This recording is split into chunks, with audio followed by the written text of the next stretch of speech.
Assalamualaikum saudaraku, terima kasih sudah berkunjung ke channel ini. Kali ini saya akan menceritakan kisah Islami tentang pernikahan seorang budak laki-laki dengan seorang putri cantik jelita anak tuannya. Dari pernikahan ini mereka melahirkan ulama yang sangat terkenal dalam Islam. Penasaran? Tonton saja.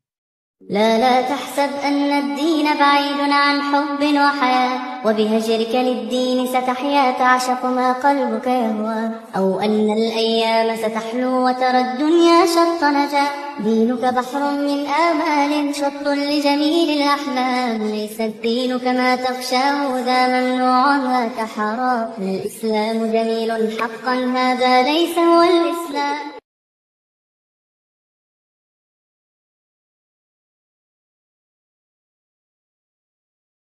Dikisahkan ada seorang pemuda miskin yang dinikahkan dengan seorang perempuan cantik yang adalah putri dari seorang hakim kaya raya. Mungkin terdengar aneh kenapa seorang wanita cantik yang kaya raya justru dinikahkan dengan seorang pemuda yang tak memiliki apa-apa. Seorang lelaki bernama Nuh bin Maryam yang merupakan hakim sekaligus pemimpin justru memilihkan jodoh untuk putrinya dengan seorang budak. Lalu, apa yang membuat pemuda tersebut mencuri perhatian dari sang hakim hingga benar-benar mantap menjodohkan putrinya dengan pemuda tersebut? Kisah ini diceritakan oleh Imam Al-Ghazali dalam Etibrul Masbuk fi Nasyihatul Muluk. Keinginan Nuh bin Maryam mencarikan jodoh untuk putrinya. Nuh bin Maryam adalah seorang hakim dan gubernur yang berada di Maru, Persia. Selain menjadi hakim dan gubernur, Nuh bin Maryam juga dikenal sebagai seorang yang kaya raya. Ia memiliki seorang putri yang sangat cantik. Bahkan pekerjaannya pun tidak bisa dianggap remeh. Menyadari bahwa usia dan putri sudah waktunya untuk menikah, Nuh pun berencana untuk mencarikan jodoh untuk putrinya itu. Ada banyak laki-laki yang datang melamar sang putri, tak main-main mereka adalah laki-laki terpandang, punya pangkat tinggi dan pastinya kaya raya. Meski begitu Nuh pun tak langsung menerima begitu saja lamaran itu meski laki-laki yang datang berasal dari kalangan atas. Ia sangat berhati-hati dalam memilihkan jodoh untuk sang putri. Nuh mengalami kebingungan jika memilih salah satu dari mereka, lalu yang lainnya bagaimana? Ia sangat takut yang lain akan merasa tersinggung karena tidak dipilih. Di tengah kebingungannya itu, Nuh berjalan-jalan di kebun anggur miliknya. Tentu sebagai seorang yang kaya raya Nuh memiliki kebun anggur yang luas dan juga seorang budak yang bekerja di kebun anggur milik Nuh bernama Mubarak, laki-laki itu berasal dari India.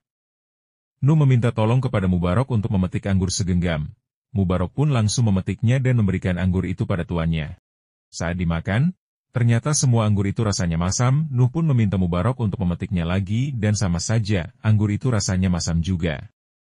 Mubarak, dari anggur sebanyak ini kenapa kamu tidak dapat membedakan mana yang manis dan yang masam? Tanya Nuh. Maaf Tuan, aku benar-benar tidak tahu mana yang manis dan mana yang masam, jawab Mubarak. Kau ini bagaimana, sudah 1 bulan penuh kau mengurus kebun ini, tapi membedakan jenis anggur saja tidak bisa, kata Nuh. Benar Tuan, aku memang tidak bisa membedakan rasanya, ucap Mubarak. Kau kan bisa mencicipinya mana yang manis dan mana yang masam, jelas Nuh. Maaf Tuan, engkau hanya memerintah untuk menjaganya bukan mencicipinya, aku tidak ingin mengkhianatimu, terang Mubarak. Penjelasan Mubarak pun membuat Nuh kagum dengan moral dan kecerdasan dari budaknya itu. Ia pun mengatakan dirinya senang dengan prinsip yang dimiliki oleh Mubarak hingga akhirnya Nuh memberikan untuk Mubarak perintah tuannya. Nuh menceritakan bahwa dirinya memiliki seorang putri yang cantik, ada banyak laki-laki kaya yang datang untuk melamar, tapi dirinya belum bisa menentukan pilihan, lalu Nuh pun meminta saran kepada Mubarak tentang menantu. Lalu Mubarak menjawab, dalam memilih menantu, dulu orang-orang kafir zaman jahiliyah melihat siapa orang tuanya, bagaimana reputasinya, seperti apa rumahnya, dan berapa besar kekayaannya, sementara umat Yahudi dan Nasrani melihat sejauh mana kecantikan dan kemolekannya.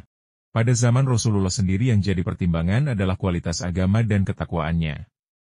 Pada zaman kita sekarang, kekayaan menjadi prioritas utama. Silahkan Tuan pilih di antara 4 ini. Setelah mendengar penjelasan Mubarak, Nuh pun mengatakan bahwa ia menyukai menantu yang agamanya kuat, bertakwa dan amanah. Ia menyampaikan keinginannya agar Mubarak menjadi menantunya. Tapi Tuan, aku hanya seorang budak dari India yang berkulit hitam yang dulu engkau beli, tapi kenapa sekarang Tuan ingin mengangkatku sebagai menantu? Jawab Mubarak penuh terkejut. Nuh tak mempermasalahkan itu dan tetap yakin ingin menjadikan Mubarak menjadi menantunya. Setelah menjelaskan niatnya kepada Mubarak, Nuh pun langsung berunding dengan istrinya, dan istrinya menyerahkan segala keputusan kepada sang suami, namun akan terlebih dahulu menanyakan hal tersebut pada putrinya dan mengetahui bagaimana respon dari sang putri. Putri mereka pun menyerahkan segala keputusan kepada kedua orang tuanya dan mematuhi keputusan tersebut. Akhirnya Mubarak dan putri Nuh bin Maryam pun melangsungkan pernikahan. Dari pernikahan tersebut lahirlah seorang ulama besar yang zuhud dan banyak meriwayatkan hadis. Nama beliau juga sangat terkenal dalam dunia intelektual muslim. Ada yang tahu siapakah anak dari Mubarak tersebut?